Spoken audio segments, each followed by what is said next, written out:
back to Certified Beef. Me and Brandon are back for another episode talking about Week 17 Vikings in that disaster. Getting into playoff scenarios for the Week 18, and then obviously end with Book It with Beef.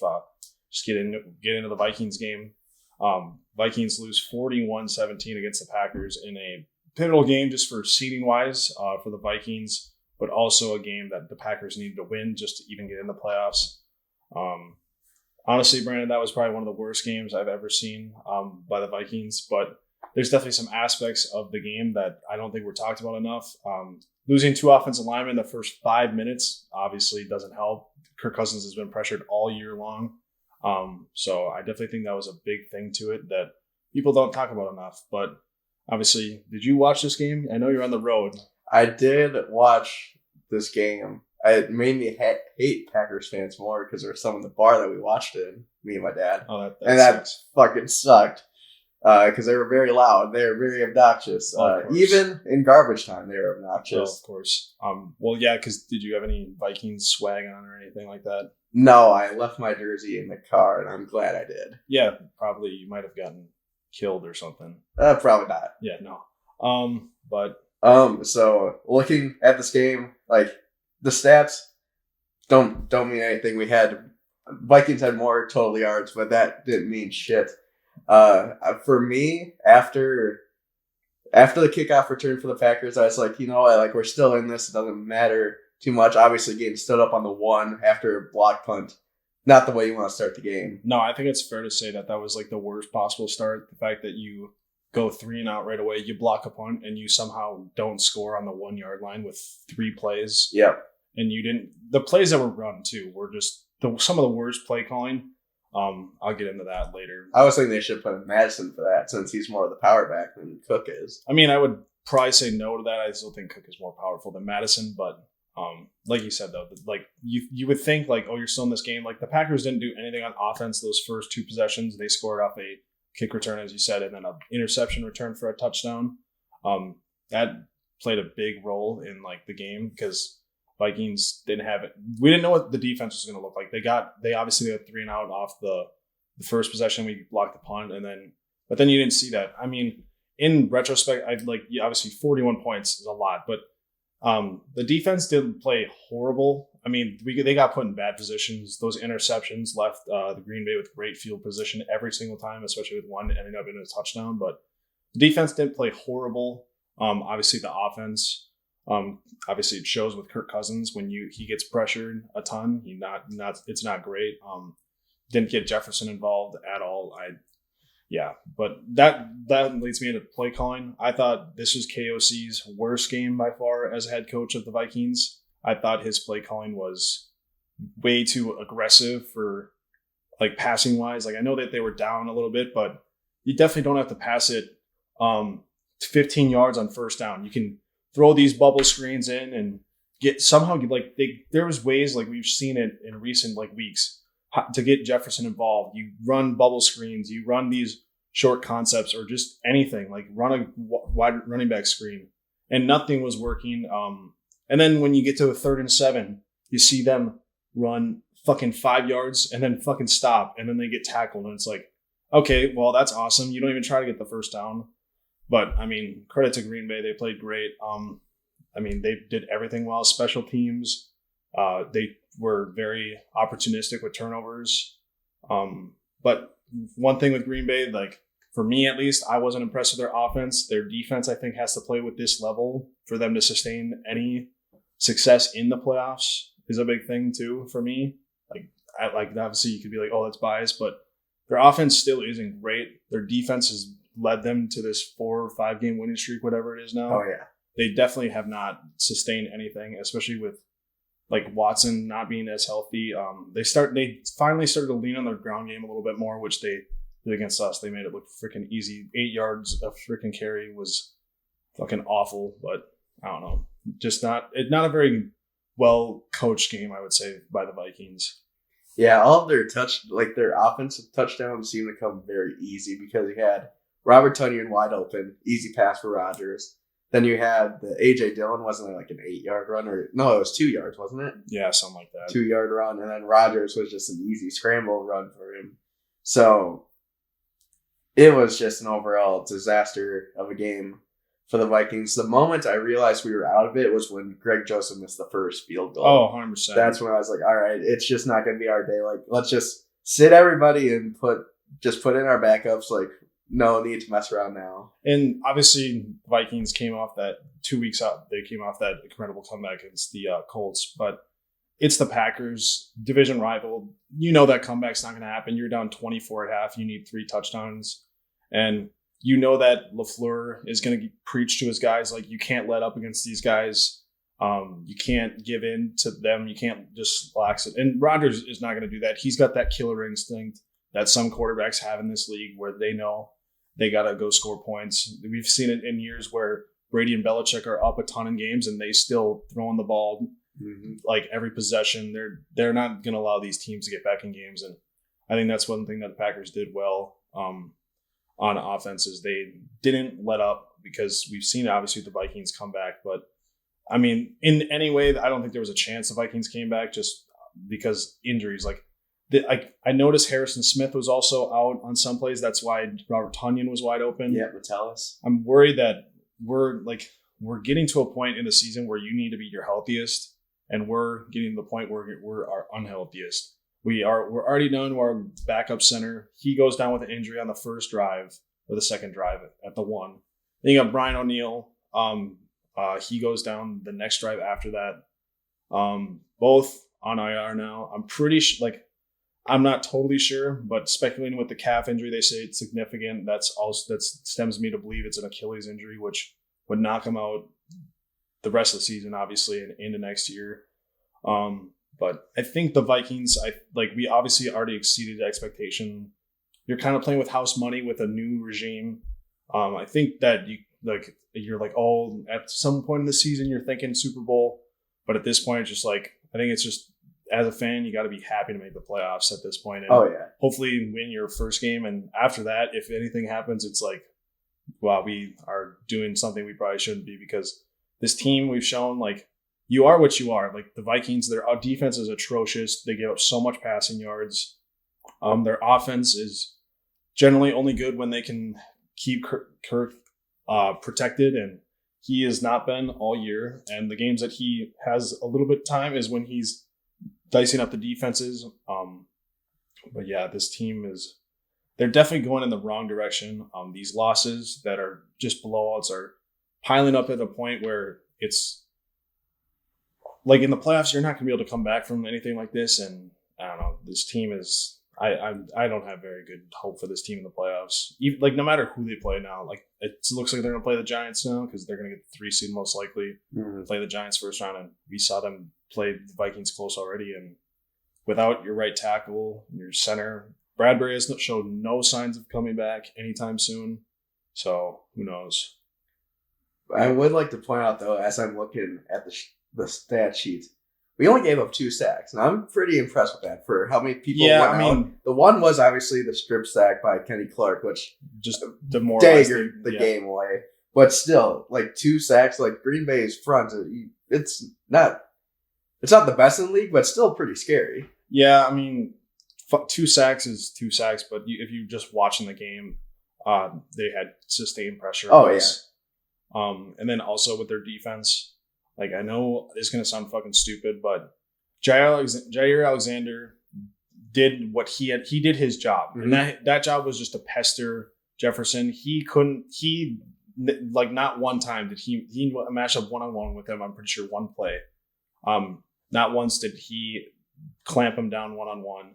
So as much as they say he backed up his trash talk, I think you need to match up with him one-on-one and with no safety help, and let the play do the talk, because, I mean, you have a safety. I mean, they played great double team. Like you saw in the Giants game, they tried to double team Jefferson on that one touchdown. It was horribly executed. The Packers were ready.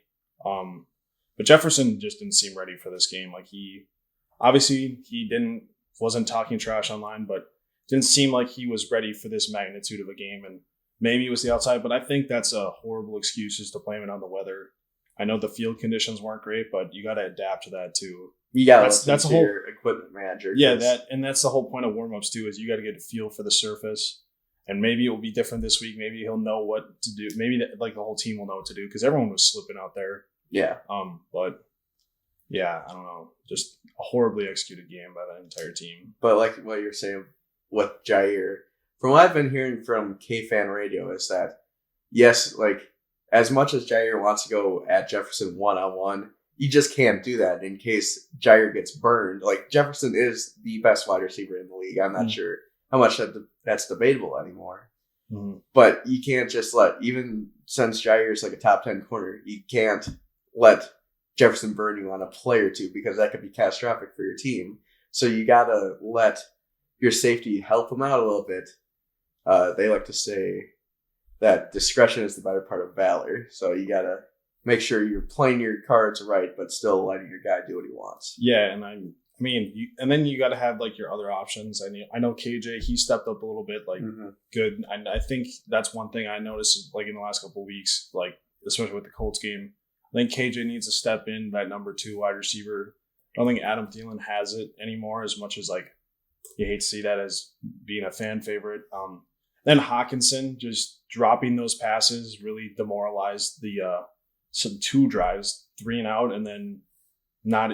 I mean, I don't know if that was necessarily his fault on the one, but you target Hawkinson his first 2 times and he doesn't come up with the catch. One of them is a 4th down, and then the other one is return for an interception for a touchdown. So your other guys didn't step up. Also, the running game for the Vikings is just non-existent. I mean, that comes with like going down with your offensive line depth, but they looked like and that's supposed to be like somewhat of an identity now. Like it's not like the Zimmer era where they're constantly running the ball like 50% of the time. Like, but you still have Dalvin Cook, who's still objectively a top 10 running back in the league. You got to be able to give him the ball and make it effective enough to where your play action is good. That's one thing that Kirk Cousins is great at is the play action pass. It's definitely his best trait. And when you have to step up, like go into this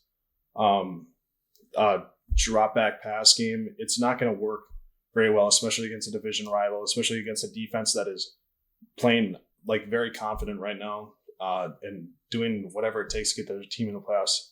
Packers were definitely the more desperate team in this game, and I think that's very fair to say. But the Vikings definitely next week, I think they need to go handle business. Like they just got to win the game. Like you got to win the game, and hopefully maybe seeding goes your way. Maybe they can get the 2 seed. Obviously, they can't get the 1 now, but hopefully you get the 2 seed. But at this point, it's like you just got to build confidence up for the playoffs. At this point, there's no other way around it. Hopefully they don't make the Bears look like a team like the Packers or the Lions who have played them tough most recently, or even the Colts. Like the Colts are not a horrible team, and they made them look like a playoff caliber team. Yeah, Hawkinson, he just needs to get more consistent with his catching because it seems like he follows the team's lead because over these past couple of weeks, Vikings have started out very, very slow. And it's a weird transition from where we were at the beginning of the season. It seems like Hawkinson kind of follows that. Like he'll start slow with the team, but then he usually gets it going later in the game. I don't know like why he can't get going early, but that's just what I've been noticing. I don't know. Last week, obviously, played great, but yeah, this week he's definitely like the security blanket, like going later in the game. But when you're like a reliable target, you're like supposed to be that second option for the team, which I definitely think he is at this point. You got to be able to come down with these catches. Like I know the first one, like it was kind of on his fingertips, but like in that situation, that was a huge play in the game that would have maybe sparked them to go down and score. Who knows? But I don't know what to think anymore about this team. Like last like couple weeks, like I don't know.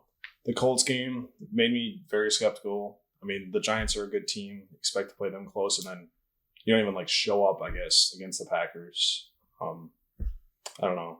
I never really had expectations for this team, and now they're all like at an all-time low. Like, wouldn't be surprised if they are out first round. But yeah, you want to move into some playoff scenarios? Talk about that a little bit. Why not? Let's do it. All right. So week 18, there's only a couple games on the schedule that are really important. Obviously, Saturday you got the AFC South winner or AFC South division matchup between Tennessee and Jacksonville. Tennessee has named their starter Josh Dobbs. Very Josh interesting. I know that Malik Willis has been iffy as a starter. Didn't really make sense for me why they started Josh Dobbs against the Cowboys, knowing that it was a meaningless game, and why you move with him forward. Like, do they seriously see Josh Dobbs as a future viable starter for them? No. Or are they just trying to make the playoffs? Like, because they think that's their best bet. People in Nashville/Tennessee radio love Josh Dobbs. They like him a lot more. Well, yeah, because he went to Tennessee. They like him a lot more right now than Malik Willis. Really? Yes, because from what they have seen and what I've heard from them talking is that Josh Dobbs can run the offense a whole lot better than Malik Willis. He makes quicker decisions. He's like, I don't know, they just like him. I mean, that also comes with experience. He's a veteran in this league. Like, obviously a career backup with his first career start coming in, but obviously he's seen things, different teams, different playbooks, everything. Like, he's gone through it all. I don't know how long he's been under this Tennessee regime, but it's 8 days, or it was like 8 days before the game. That's crazy. Yeah, they say he can handle the offense a lot better than Malik Willis. Yeah, so that's why they like him. That's why they want him to start. And that just also comes with time. I mean, maybe obviously, like, maybe it's a bottle in the fire or whatever that. What is that term? Lightning in a bottle. Lightning in the bottle. Wow, that was bottle in the fire. Yeah, no, maybe it's a lightning in the bottle. Maybe it's a 1-game thing, but it's just very confusing to me. I know that they're pushing for the playoffs, but at this point, like, is the playoffs that big of a deal to maybe lose in the first round and maybe look to get a draft pick and then start what you think maybe your franchise QB these last 2 weeks and build some confidence? But just look what happened a couple of years ago. They were the 6th seed and they made it all the way to the FC Championship game. Yeah, I mean, they also have a lot of injuries too. They put 3 guys on IR last week. Tannehill, obviously, they're starting quarterbacks down. But on the other side of the ball, you got Jacksonville, one of the hottest teams in football. I think they probably easily win this game. Looking at it, just hottest team. Tennessee's reeling. They've lost, 6 in a row now? Yes. Yeah, 6 in a row or something like that now. They are falling off a cliff. Jacksonville comes in on a 4-game win streak. They're at home.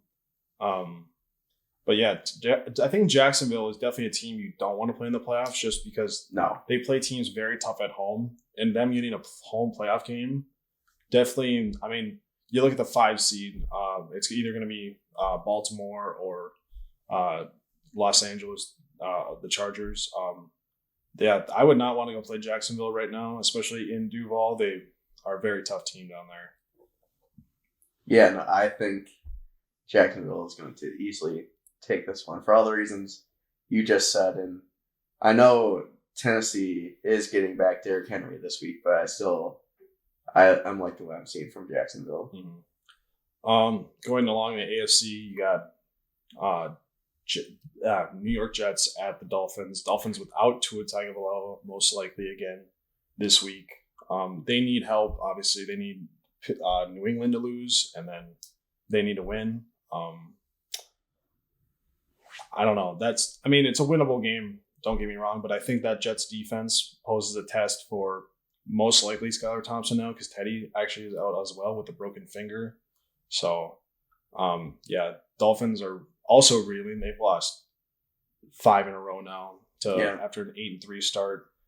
Don't like them this week. They don't control their own destiny, but they need a win to get in, and not liking their chances this week. It feels like kind of essentially they do because I know I'm skipping ahead a little bit, but I don't see New England beating. Well, no, neither do I. And we'll get it. I mean, we can just talk about that now. Buffalo. I don't. They're just a better team. New England's offense is still struggling, and plus they're on the road too. And Buffalo has something to play for still. Yeah, they're not sitting their starters. No, exactly. And I think them having to travel to Buffalo is also a big thing. Like, that's something you can't take. Like, if they're in Gillette, that's a way different game. Oh yeah, Patriots always play better at home. But as much as you got to respect Bill Belichick, I don't see that the Patriots coming out on top. So then that leaves the Dolphins maybe needing a win. But then more intriguing story. I know we talked about this offline, but the Pittsburgh Steelers have made their way into the playoff, like in the conversation after starting being 3-7 at one point at Thanksgiving, and now they're 8-8. They need Miami and New England to lose and then win against Cleveland. Mike Tomlin just can't go under 500. He's a magician at this point. I don't know. He's a great coach. I think he's easily. I think he might be, besides Bill Belichick, I think he might be one of the best coaches of the 21st century. I think he might be behind. I think he might be behind Belichick as number 2. I don't think there's really anyone. John Harbaugh. Yeah, I mean, but the continued success of and I think John Harbaugh started after Mike Tomlin too, because Mike Tomlin took over for Bill Cowher. Bill Cowher in like 2007 or something like that. But yeah, continued success. But I mean, Pittsburgh's at home. I don't see them losing a game against Cleveland. That's going to be a toss-up. I mean, Cleveland's defense played well last week, but they're still susceptible. Unless they can run the ball with Nick Chubb, Deshaun Watson is still struggling. Yes. After his return. And against a Pittsburgh defense that no matter who they have out on the field, they always somehow play a very good game. They can be down to their third, fourth corner starting, and then they it doesn't matter. They play phenomenal defense, and they'll get up for it. How much do you trust, though, Matt Canada with Kenny Pickett and Najee Harris? I mean, I don't trust Matt Canada at all with anything, but they're playing well. They're scoring enough points to win these games, and plus with that defense, I think. Plus, it is an AFC North battle. Those generally are low-scoring games that you'd see, not scoring a ton of points. So if he only needs to score 16 points like he did this week against the Ravens, I don't think that's going to be a problem for Kenny Pickett. And plus, Kenny Pickett's playing with a lot more confidence. He's not turning the ball over as much. Najee Harris actually kind of got it going last night. Not last night. The other day, Sunday night. Which very surprising because he's been awful all year. But I don't know. I think the Steelers are someone to look at as maybe making that 7th seed. I know it's crazy because they need so much help. But also, did you know the Jaguars can technically get the 7th seed even if they lose? What has to go right? Everyone else has to lose. That's in the hunt. They need everyone. Actually, I could see that though. Yeah. I could really see that. Yeah, no. So Jacksonville has a chance to make the playoffs as a 7th seed or the division winners. Now moving to the NFC side, only 3 teams vying for that 7th seed. You got Green Bay and Detroit, who obviously play this week, slated for Sunday Night Football. Obviously, Detroit needs a win and a Seattle loss. Green Bay just needs to win. Green Bay needs to win and get in. And then Detroit obviously needs Seattle to lose. And then Seattle needs the Lions to win. And they need a win to get in. So just looking at those matchups, what do you think would be who do you think is the most who do you think most likely will make that 7th seed? I don't know because I feel like both of the games are toss-ups. Even though Seahawks, they're at home, right? Yeah, and they're 6.5 point favorites over the Rams. I still feel like that's going to be a close game. That's just the way I'm feeling. Yeah, I feel like that's something that Baker, I feel like he would revel in, like trying to play spoiler. Yeah, play spoiler. I think that's something that Baker seems like he's a great villain. We saw it obviously at Oklahoma. So this is a spot that I definitely think he'll. And Sean McVay, it seems like he would definitely also want to play spoiler. I think that's something like he loves coaching, and I mean it shows. He said since Baker came on, he's found a new love for coaching just because this season was so down and Baker's got some new life. So no, I definitely don't count out the Rams in that game. But I mean, it's just hard to think that the Packers don't beat the Lions, especially at home, prime time. That's just it. It just feels rigged for Aaron Rodgers. Like the fact that they were at 4-8 at one point, almost losing to Chicago, that would have pretty much ended their season, and now they're at a point where they win and get in.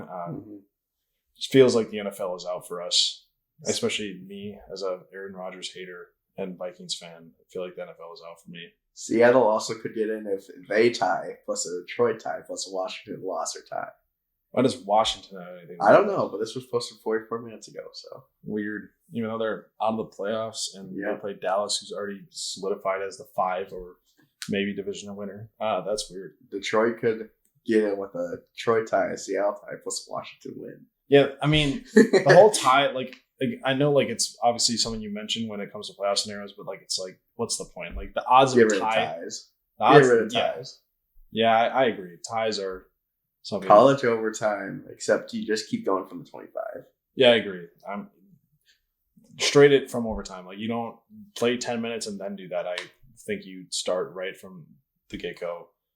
It would just make, because it just looks stupid in the standings too. Yeah. And it just, like, look at the Giants and the Commanders. They had an advantage for tying over these other wild card teams. Yep. And I just don't think that's necessarily, like, obviously it's fair, but I think it's just stupid that because neither of the teams could win, they have an advantage over. Or you could do what people were talking about. You could have, if it's a divisional game, they tie, the next game is worth 2 wins, and then you get 2 losses. It just carries over. So the next game means even more. Probably not. That seems like a very horrible idea, especially if like a quarterback gets hurt or like there's a big injury. I don't know. That seems like a idea for maybe of a what if standings. I still like the idea of a kicking gauntlet. You start like in the 20, you just keep going back and back until someone misses. For a tie? Yeah. To win. I mean, but kicking a whole lot more important. But then, I mean, or a touchback contest. I mean, I guess a tie, when that just, why would you need a kicking gauntlet if you got the college overtime? No, you wouldn't do that. I'm saying instead of college overtime, do a kicking gauntlet. Yeah. Well, you want to get into Book It With Me, Brian? Yeah, might as well.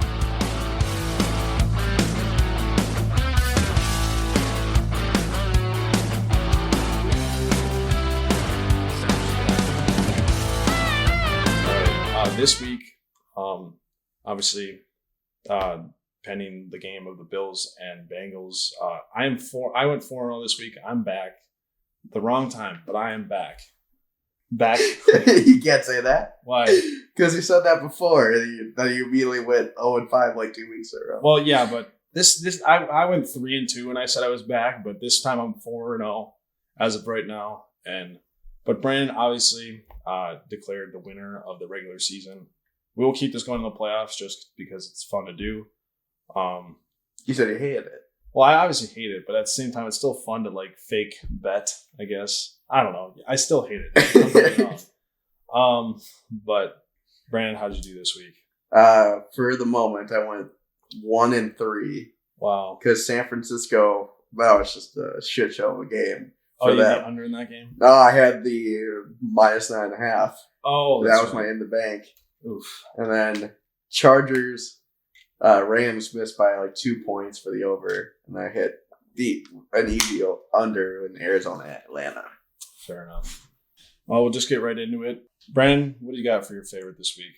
My favorite this week, we're going to Mile High. We're going Chargers -3.5 at Denver. Denver got nothing to play for. Don't even have a draft pick to lose for. I think Chargers can still move up, so they still got something to play for. They're already the 5th seed. I thought you said they can move up. Oh, it's the 5th of the 6th, right? Yeah, they're the 5th of the 6th. So they already are the 5th because the Ravens lost. So they are playing for the 5th spot. Okay, so yes, they still have something to play for. Yes. So they are not going to rest Herbert. Like they might rest him in like the 4th quarter if it gets out of hand or something like that. But I still like the Chargers -3.5. You're not worried. You're not worried about the revival of Russell Wilson. No. I think isn't he still at 12? No, he passed it this week. He's got 13. Oh, he's at 13. One more passing touchdown in the bathroom. Yep. Okay. So I am not worried about Russell Wilson gaining even more touchdowns in bathrooms this week. Okay, well, that's fair enough. I mean, the Chargers defense is obviously playing really good right now. They're like top 5 in a lot of stats since I don't remember what week it is. It's been like the last like 4 or 5 weeks or something like that. My favorite this week, hate to say it, Packers -4.5 in the bank. Great cash, homie. This is a game that Rodgers is not going to lose. I don't know if Dan Campbell has what it takes to coach his team up. I know that I'm not saying he's a bad coach. Hasn't had this experience of having to get up for a game, big game. You got to win this game to get in the playoffs. And they haven't played any meaningful games, especially a playoff clinching scenario game, especially under Dane Campbell after last year. But Packers got the experience. Rodgers got the experience. I think the Packers will probably win this game handily. I think the Lions got a rude awakening coming for them. All right, Brandon, your favorite underdog. I'm going opposite of you. I'm going Detroit plus 4.5 at Green Bay. I think Dan Campbell's players love him. I think I'm not going to disagree with you there. I know Chicago's a bad team, but they still put up 41 points against them. Yeah, that don't mean shit. Chicago's the Vikings couldn't do that. Well, I know the Vikings couldn't do that, but I'm saying the Lions have been playing good, and they got absolutely embarrassed last week, so they didn't want to have that happen again. But you also are playing in Lambeau, colder weather. Green Bay's defense is playing really good. I mean, I'm not saying it's a bad pick. But you got Detroit is one of the top. Isn't the top 3 offenses? Isn't it number 1 in the entire league? I'm pretty sure it's still the Chiefs. So they're still top 3. I trust Detroit's offense more than I trust Green Bay's defense. All right. My favorite dog this week, Texans, going to do what the Jets did a couple years ago. They're going to win a game they shouldn't. They're going to lose that first pick. Texans plus 2.5. I think they win this game outright against the Colts. Colts are fucking awful. Who knows who they're going to play at quarterback. Texans obviously just got killed by Jacksonville, but they played the Chiefs tough. They beat the Titans. They've been playing teams tough recently. And I think they're gonna fuck it up. They're gonna win this game. Bears are gonna lose to the Vikings, and then they're gonna lose the first pick and give it to the Bears. You're asking a lot for the Bears to lose to the Vikings. Am I? Yeah. I mean, fair. But I'm just saying. Nick Mullins to Jalen Naylor. Oh, so the Vikings are gonna play their starters? Probably not. They already said they are. Yeah, that's right. They did. They have to play for something. They have to. Yeah, so how much faith do you have in the Bears losing the Vikings now? Oh, a lot more. Yeah, okay. So the Bears might get the first overall pick now, which is crazy. But the thing is, they're probably going to trade it away, which is smart to get more draft picks. Or they just take Will Anderson. Yeah, but why waste the first overall pick when it's obviously someone's going to take a quarterback there? Because you could take. You don't need Will Anderson. You can get 2 first-round picks from someone, and like I know it's stupid. Maybe they'll do what the Vikings did, but they could trade with the Lions. Lions trade up with the Rams pick and get C.J. Stroud or Bryce Young. Sit behind Jared Goff for another year. Boom. Maybe. Who knows? Your favorite over, Brandon? My favorite over for this week. We're going to the NFC South. I am taking Tampa Bay at Atlanta, 40.5 in the bank. Great cash, homie. Last week, the Buccaneers put up quite a bit of points. I don't know how the Falcons did. Oh, wait, no, they hit the under last week. Yes. But then they still put up 20. They did put up 20. They put up 20. It's 40.5. Tampa Bay almost did that by themselves. I'm feeling pretty good. So, especially it's an indoor game, too, so it doesn't matter. Blaine Gabbert putting up 40. Are they resting Tom Brady? I mean, the Bucs aren't favored right now. So I would assume that they're not playing Tom Brady in the starters. Blaine Gabbert's got this. He rescued people from a helicopter. I mean, you're not wrong. You're not wrong. If he can rescue people from a helicopter, he can do anything. My favorite over this week is Dallas at Washington, 41. I'm hoping Taylor Heineke plays because then some fuck shit will go on. He'll put up points, but it's Carson Wentz. But I think Dallas is just gonna roll over the football team. Nope, the Commanders. God damn it. Roll over the Commanders and score a ton of points, and then Carson Wentz maybe has to put up 10. You don't think that the Commanders going to play for Major Tutty? No. You see that they were down at halftime. They were like Carson Wentz was absolutely shitting the bed, and they announced it, and everyone was just like not in the mood. See, now you could have named your team the Red Hogs, and your mascot would match up perfectly. Yeah, I mean, they definitely fumbled the bag. They've also fumbled the bag with a lot of things with Sean Taylor the Sean Taylor Memorial. Oh, that was pretty funny. Statue or whatever. That was pretty It's one of funny. the stupidest things I've ever seen. Just a Coles mannequin. Yeah. But that franchise is just all over the place, especially with Dan the Man Snyder. Your favorite under this week, though, Brandon? My favorite under this week, still staying in the NFC South, Carolina at New Orleans 41.5. New Orleans, they do have something to play for because they're still technically in the playoff hunt. But how are they in the playoff hunt? I thought they still were. No. They were in it last week. Even still, it's still going to hit 41.5 under.